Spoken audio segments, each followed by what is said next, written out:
Diretamente de Salvador, capital do estado da Bahia, cidade berço do espiritismo no Brasil. Mas lembrando que no terceiro domingo, como hoje, no primeiro horário das 10 às 11, sempre o nosso querido José Medrado. Mas o Roberto conduziu muito bem, trouxe o querido Carlos Bernardo e a companheira Lourdes, amigos conhecedores profundos do espiritismo, que estão sempre também dispostos a mostrar o espiritismo como ele verdadeiramente é. Um abraço ao Medrado, um abraço a toda a sua equipe e aos telespectadores que o amam, como também amam o espiritismo via satélite. Hoje o nosso assunto, gente, é mediunidade e obsessão.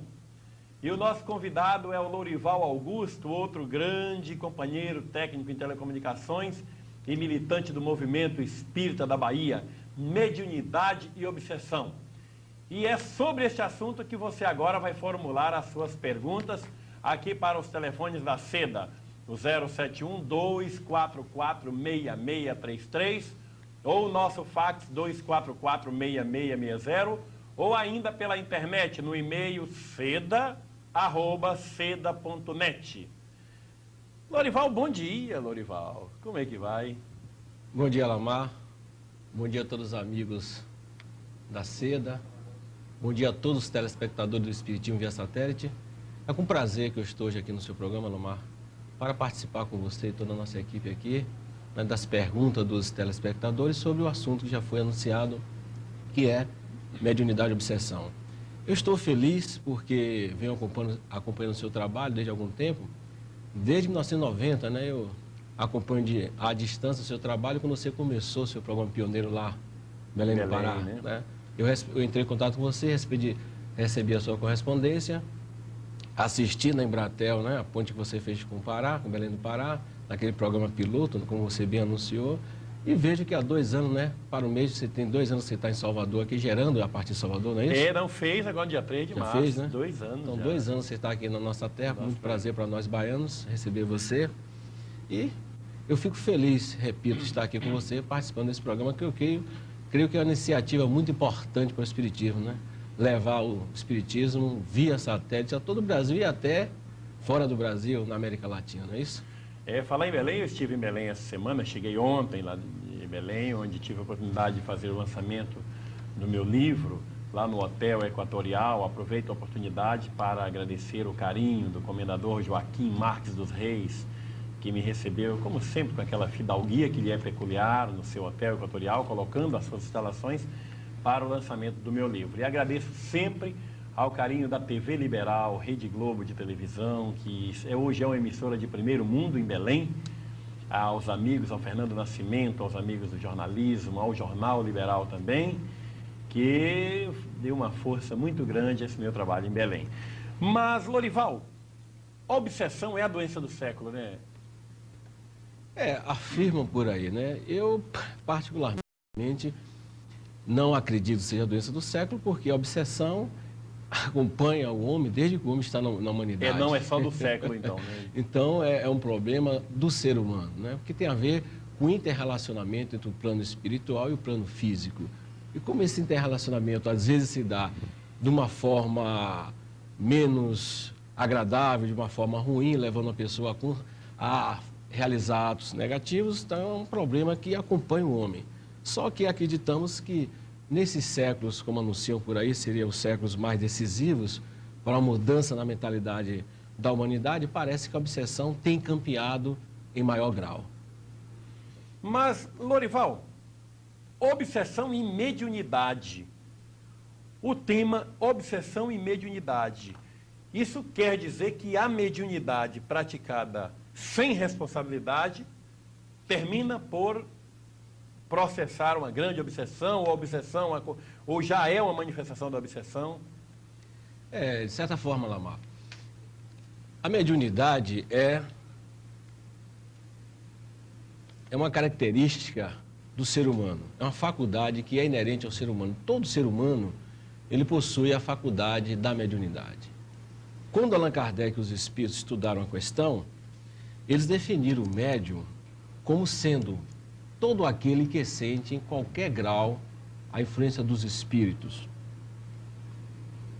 E esses médiuns, sentindo essa influência dos espíritos, quando eles têm conhecimento dessa faculdade, conhecem a faculdade e colocam-na no trabalho positivo, no trabalho do bem, geralmente não há nenhuma ligação entre mediunidade e obsessão. Mas, por outro lado, em relação à grande maioria que tem essa mediunidade e nem sabe o que é a maioria que não tem consciência desse fenômeno, nem acredita na realidade, na sobrevivência do espírito, porque o assunto mediunidade tem a ver com um relacionamento entre planos, o plano da vida material e o plano da vida espiritual. Então, essas pessoas que não têm o conhecimento, se não têm uma vida pautada no equilíbrio, na retidão de caráter, na observação das leis de Deus, essas pessoas podem sofrer e sofrem naturalmente o assédio de espíritos desequilibrados, vibrando nessa mesma faixa e que podem levar essas pessoas a um desequilíbrio, podem levar essas pessoas a praticarem atos que não seriam atos aceitáveis pela nossa sociedade. Aí pode surgir um processo obsessivo. Agora, por outro lado, a mediunidade bem trabalhada, estudada, colocada como diz os Espíritos, como diz Emmanuel, a mediunidade com Jesus, ela só traz benefícios à criatura humana. Sem dúvida. E primeira pergunta de hoje, de Maceió, nas Alagoas, da Sueli. Ela diz o seguinte, Lorival: desde que a minha mãe morreu, tenho choros compulsivos de saudades. O fato de chamar por ela para conversar poderá prejudicá-la? Será que ela está me obsidiando? Eu sou católica, indecisa, e assisto o programa Espiritismo via Satélite todos os domingos. Olha, minha amiga, realmente nós, por não termos sido preparados para essa continuidade da vida que acontece com certeza após a morte do corpo físico, geralmente as religiões não nos trazem essa convicção, essa certeza de que a vida continua. São sempre dogmas, são sempre frases vazias que não nos dão realmente a certeza do reencontro com aqueles que já deixaram essa existência física. Então é muito comum para aqueles que sentem que os seus entes queridos, após essa partida da vida material, é muito comum essas pessoas ficarem desejando ter de novo um contato com esses seres. Isso é natural, isso não é ruim. Não é obsessão pensar nesses entes queridos. O que pode gerar um processo obsessivo que aí vai redundar numa ação negativa, no mal-estar, no incômodo, é quando essas pessoas fazem essas evocações, são verdadeiras evocações. O espírito atende pelo pensamento. A linguagem do espírito é a linguagem do pensamento. Quando nós pensamos em alguém, esse alguém recebe o nosso pensamento. Mesmo encarnados, que nós somos espíritos encarnados, é comum quando alguém pensa em outro, o outro, quando tem afinidade, esse outro ter o mesmo pensamento daquela pessoa no mesmo momento. Isso é uma transmissão de pensamento, coisa que já é comprovada pela própria ciência. E quando o espírito está livre da matéria, quando ele se desprende da matéria, especialmente através do processo da morte, que ele está desprendido definitivamente daquele corpo, é comum, é fácil esse espírito ser chamado pelo pensamento. Agora, se essa pessoa que está lembrando que é natural, se ela está com a lembrança tranquila, equilibrada, desejando boas vibrações àquele ser querido, não tem nada demais. Agora, se a pessoa não está equilibrada, está desesperada, achando que aquela perda, entre aspas, é insubstituível, é irreparável, se está realmente numa situação de desequilíbrio, pode levar essa outra pessoa, esse outro espírito já desprendido da carne, a um desequilíbrio, especialmente se esse espírito não alcançou um nível de evolução. Mas não é uma obsessão pensarmos naqueles companheiros que já nos deixaram. Agora é importante que nós saibamos que eles agora têm uma nova jornada pela frente. Eles têm que cuidar da sua vida no plano espiritual. Então é importante que nós façamos as nossas preces para que eles possam se encontrar no plano espiritual. E que a nossa lembrança seja uma lembrança equilibrada. Saudosa, sim, é natural, mas equilibrada, sem desesperos e sem revoltas.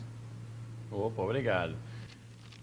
E uma pergunta aqui de Nilópolis, no Rio de Janeiro, do Carlos Alberto Mendes, por fax. Eu gostaria inicialmente de parabenizar a Seda pela contribuição importante que vem dando para o movimento espírita. Obrigado pelo carinho. A minha pergunta para o entrevistado é sobre apometria. Li o livro do Dr. Vitor Ronaldo Costa e gostei muito do método de desobsessão. Gostaria de saber se você conhece a técnica, caso positiva, a sua opinião. Não, Carlos Alberto, eu não conheço a técnica da apometria que você cita do Dr. Nivaldo Costa. Não conheço. É o Vitor Ronaldo Costa. Vitor Ronaldo Costa, não conheço. Se você tiver mais algumas informações, pode entrar em contato conosco, já dando mais alguma pergunta objetiva que a gente possa responder. Mas sobre a técnica eu não posso responder porque eu não conheço o livro. De Vitória da Conquista, aqui na Bahia, Cláudia Soares pergunta o seguinte: é possível um espírito de luz nos transmitir angústia, depressão? Será que são meios de nos forçar mais a estudar a mediunidade? Ou será que são espíritos inferiores que estão nos forçando a tomar determinadas atitudes? Olha, Cláudia, Kardec e os espíritos, quando estudaram essa questão da obsessão, que a obsessão é toda ação persistente, nós encontramos lá na Gênese, a obsessão é toda ação persistente de um espírito mau sobre determinada criatura, levando essa criatura a cometer atos que ela não gostaria de cometer, normalmente, enfim, prejudicando essa criatura. Então, a obsessão, no fundo, a obsessão é uma ação perniciosa. Se é uma ação perniciosa, nós entendemos que os espíritos chamados de luz, seriam os espíritos superiores, os espíritos já de alguma evolução, eles não fariam nenhuma ação que viesse a constranger qualquer pessoa. Portanto, eles não levariam a pessoa a momentos de angústia, de aflição. Isso não representa uma ação de um espírito superior, de um espírito evoluído, de um espírito equilibrado. Se isso acontece, geralmente são ações perpetradas por espíritos inferiores, não é? Tenha muito cuidado, porque às vezes os espíritos podem enganar. Há um processo dentro do campo da obsessão chamado de fascinação. Há muitos espíritos inferiores, mas que detêm um conhecimento muito grande, não é, das técnicas, da ciência, que podem até, às vezes, projetar o seu perispírito como se estivesse exalando luz, estivesse com luz, para enganar determinadas criaturas. O importante do conhecimento do espírito é saber o que eles trazem. Como disse João, não acrediteis em todos os espíritos, provai se os espíritos são de Deus. O que representa isso, o espírito de Deus? Aquele que traz o bem, nunca constrange. Se o espírito que prejudica, constrange, não é o espírito de Deus, não é o espírito do bem, é um espírito inferior. Tenhamos muito cuidado com esses espíritos. Nós anunciamos muito o nosso programa desde quando ele começou, desde o seu programa inicial há 2 anos, o livro O Espiritismo e as Igrejas Reformadas. É aquele livro que mostra por que o Espiritismo não aceita a Bíblia como o livro infalível, como se diz a palavra de Deus, como diz alguns companheiros, alguns irmãos de outras religiões. E porque sabe que tem vários outros livros no mundo muito bons e que retratam Deus de uma forma mais coerente, mais lógica e conforme a razão. O livro Espiritismo e as Igrejas Reformadas foi escrito por Jaime Andrade, um homem que passou simplesmente 40 anos no seio protestante, que é chamado por algumas pessoas, auto-intitulado como evangélico. Mas os telespectadores que leram o livro me pedem que mostre alguns textos interessantes do livro para que as pessoas tenham ideia do seu conteúdo. E por que o Espiritismo não pode aceitar, não tem como, meu Deus do céu, uma doutrina racional aceitar um Deus colocado lá. Infelizmente, algumas igrejas, as pessoas não leem, não mostram para o povo a imagem que fazem de Deus. Reparem bem uma coisa, o que Jaime Andrade coloca aqui. Olha esse Deus. Diz que Deus falou ensinou como lei para Moisés o seguinte: quando chegares a uma cidade a combatê-la, apregoar-lhe-ás a paz. Se não fizer a paz, a todo varão que nela houver, passarás ao fio da espada, salvo as mulheres, as crianças e os animais. Isso está em Deuteronômio 20, 10, 13 e 14. Mas isso valia apenas para cidades distantes, porque para cidades próximas, nenhuma coisa que tem fôlego deixará com vida. Deuteronômio 20, 16. Olha que Deus, que violência terrível. E com relação ao seu próprio povo, olha o que diz. Cada um tome a sua espada e mate cada um a seu irmão, cada um a seu amigo, cada um a seu vizinho. Está em Êxodo 32, 27. E mataram uns 3.000 dos israelitas que haviam adorado o bezerro de ouro. Mas é muito engraçado que Moisés não matou o seu irmão Arão, que fora o fabricante do bezerro de ouro, o fabricante do ídolo. Isso está em Êxodo 32, 28 e 35. Se teu irmão, teu filho, tua mulher ou teu amigo te convidar para servir outros deuses, certamente os matarás. Deuteronômio 13, 6 a 9. Se o povo de uma cidade incitar os moradores a servir outros deuses, destruirás ao fio da espada tudo quanto nela houver, até os animais. Deuteronômio 13, 12 a 15. Então, esses telespectadores pedem para que nós leiamos algumas passagens para mostrar por que o Espiritismo não aceita a Bíblia, apesar do respeito que o livro nos mostra, porque não é um livro, é um conjunto de livros. Quem achar que a Bíblia é um livro está muito equivocado. É um conjunto de livros escrito em épocas diferentes, por pessoas diferentes, em circunstâncias totalmente diferentes, por culturas totalmente diferentes também. E nesse livro, de fato, existe muita coisa bonita, muita coisa que é de Deus. Então, é para não começar a achar que o Espiritismo não quis aceitar, porque não quer, porque simplesmente não quer. É porque nós passamos todas as questões pelo crivo do bom senso e da lógica e da razão. Deus, o Criador Supremo, bondade infinita, coerência e decência, não poderia ser responsável por tantos absurdos que colocam e que dizem que é a palavra dele. É por isso que nós não aceitamos, tá? E tem outras considerações aqui interessantes. É como diz Jaime Andrade, durante 40 anos na igreja protestante. Mas há outras tropelias a relatar. Por que o irmão de Moisés, Arão, fabricara o bezerro de ouro para ser adorado pelos judeus? Deus pede permissão a Moisés. Veja bem, gente, Deus pedindo permissão a Moisés para destruir o povo. Isso está em Êxodo 32, 10. Porém, este o repreende. Moisés repreendeu Deus, Lorival. Tá? Está em Êxodo 32, 12. E ele, Deus, se arrepende. Deus arrependido. Está em Êxodo 32, 14. Então Deus manda Davi recensear o povo. Isso está em Samuel 24, 1. E como Davi obedece, e logo em seguida se mostra arrependido, agora ninguém sabe por que Davi se arrependeu. Deus, Jeová, que Jeová é Deus, manda uma peste que dizima 70.000 israelitas. Segundo Samuel 24, 15, rigorosamente embasado. Mas depois se arrepende de novo e o próprio Davi lhe verbera a injustiça. Davi chama a atenção de Deus, que seria um Deus inconsequente. E Davi diz o seguinte: se foi eu que pequei, por que castigas esses inocentes? Isso está em 2 Samuel 24, 17. Este mesmo Jeová, seria Deus, gente, o Criador do universo, veja bem, Deus, deu ainda instruções inusitadas, como as contidas em Deuteronômio 23, 13 e 25, 11 e 12. E mandou que o profeta Ezequiel comesse pão cozido sob fezes humanas. Deus, gente, mandou que o profeta Ezequiel comesse pão com fezes. Desculpem as pessoas que estão perto da hora do almoço, mas nós temos que esclarecer. Está em Ezequiel 4:12. Voltamos a perguntar, gente, foi mesmo Deus que praticou todas essas sandices? Terá sido Ele mesmo quem inspirou tudo quanto se acha escrito na Bíblia? É por isso que o Espiritismo não aceita.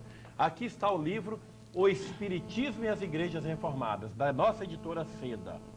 Ele custa R$10 e mostra coisas impressionantes sob uma ótica raciocinada, não com o objetivo de jogar de encontro a nenhuma religião, mas para mostrar que tem muita coisa bonita também, mas tem muita coisa que não tem nada a ver com Deus de coerência, lógica, bom senso e justiça. Olha, mas nós aprendemos com o Espiritismo de que as religiões, basicamente as religiões, elas estão embasadas na mediunidade. Essa é a faculdade que nós temos do contato com o plano espiritual. Uns mais, outros menos. Mas o médium mais ostensivo. No caso, os profetas do Antigo Testamento, eles eram médiuns. Né? Moisés era um grande médium, inclusive médium de efeitos físicos. E esses espíritos se comunicavam, nós entendemos também, que não representavam Deus. Eram espíritos familiares, espíritos tutelares, espíritos guias, tanto dos profetas, dos médiuns, como dos povos. Então os judeus tinham o seu espírito guia protetor que se identificava como Jeová. Só que ele se autodenominava Deus, porque Deus era um título. Todos os povos antigos tinham seus deuses, seus espíritos protetores. No caso de Jeová, ele resolveu dizer que era o único Deus do povo judeu e tomou essa missão e levou à frente. Mas era um espírito ainda no processo de evolução, não era o Deus como nós conhecemos, como está na pergunta de número 1 do Livro dos Espíritos, que é Deus. Deus é a inteligência suprema, a causa primeira de todas as coisas. Esse é um Deus muito humano. Jeová era um Deus humano que se arrependia, como você leu aí muito bem, o Jaime Andrade colocou, um Deus que era admoestado por Moisés. Ora, um Deus precisava ser doutrinado, tenha paciência, não faça isso. Ora, não é possível que seja o Criador de todo o universo, a infinita sabedoria, suprema bondade, e vai realmente se comportar como certas pessoas que ainda precisam evoluir. Era um Deus humano e ainda um Deus muito atrasado. É por isso que nós, espíritas, temos a visão da Bíblia, dos Evangelhos, de uma forma equilibrada, olhando e procurando descobrir o que há de verdadeiro, colocando ao lado aquilo que foi colocado pelo homem, deixando de lado aquilo que foi colocado pelo homem, e por espíritos ainda atrasados. Ô, Lorival, não será possível que, por essas violências praticadas na Bíblia, que nós vemos tanto crente aí agredindo religiões uns dos outros? Tem certos segmentos do protestantismo, nem todos, deixamos bem claro isso aí. Existem segmentos protestantes éticos, honestos, decentes, que mostram verdadeiramente que estão com Jesus. A preocupação é com a paz, pratica a sua religião sem se incomodar com a religião dos outros.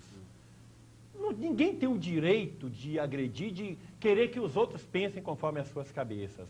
Mas não será possível que praticam tantas agressões contra o espiritismo, contra o catolicismo, contra até outras igrejas evangélicas? Tem segmentos que agridem outras igrejas evangélicas aí, não será? Porque, bom, se o próprio Deus violentou, agrediu tanta gente com espada, por que nós também não podemos agredir? Não será essa a razão? É essa visão realmente errônea de Deus. Eu até conversava com um companheiro militante de uma dessas religiões, que ele dizia assim, que Deus ficava irritado, que Deus odiava. Eu digo, mas Deus odiando, não, Deus odeia, Deus se irrita. Quer dizer, ele estava vendo um Deus antropomórfico, a forma do homem, inclusive com vícios que nós humanos devemos superar. Você ter ódio, você se raivar, isso é uma coisa que demonstra a nossa inferioridade. Mas nós temos que nos espelhar naquele que foi o maior exemplo. O maior exemplo que nós temos, o guia e modelo, é Jesus. Que nunca violentou ninguém. Nunca violentou. Está lá no Livro dos Espíritos, questão de número 625. É o nosso guia e modelo. Jesus veio trazer um novo pensamento religioso. Enquanto seus antepassados, seus contemporâneos até, pregavam olho por olho, dente por dente, isso é a vingança, o apedrejamento, o adultério, essas coisas. Jesus foi de encontro a tudo isso. E jamais nós encontramos Jesus perseguindo alguém, Jesus condenando alguém, muito pelo contrário. Ele próprio, que foi condenado e foi levado à cruz, perdoou até o último momento os seus agressores gratuitos. E por que nós vamos agora, em nome de Jesus, não termos respeito e consideração pelas outras crenças. A crença é um direito inalienável de todo ser. Tanto o direito que nós temos de crer como de descrer. É do ser humano esse direito, quem deve interferir. Então, infelizmente, é o sectarismo que ainda vive nesses companheiros. Falar nisso, gente, cadê o abaixo-assinado? Eu pedi, mas nós recebemos muito pouco em relação ao que foi pedido. Mesmo você de uma cidade onde a NET ou multicanal continua colocando o programa no ar, deve fazer isso para eles saberem que tem muita gente na cidade que assiste o programa. Senão pode correr o risco de retirar também, e não é por preconceito religioso, não. É porque este canal, o qual passa o programa Espiritismo via Satélite, não é um canal de televisão. Vocês sabem muito bem disso, esse chamado canal do Jockey. De vez em quando tem algumas corridas de cavalo, mas tem horas que ficam lá um slide sem nada no ar, não tem nada, fica aquele slide colorido lá. E as operadoras de TV a cabo não querem manter no ar esses canais que não têm programação.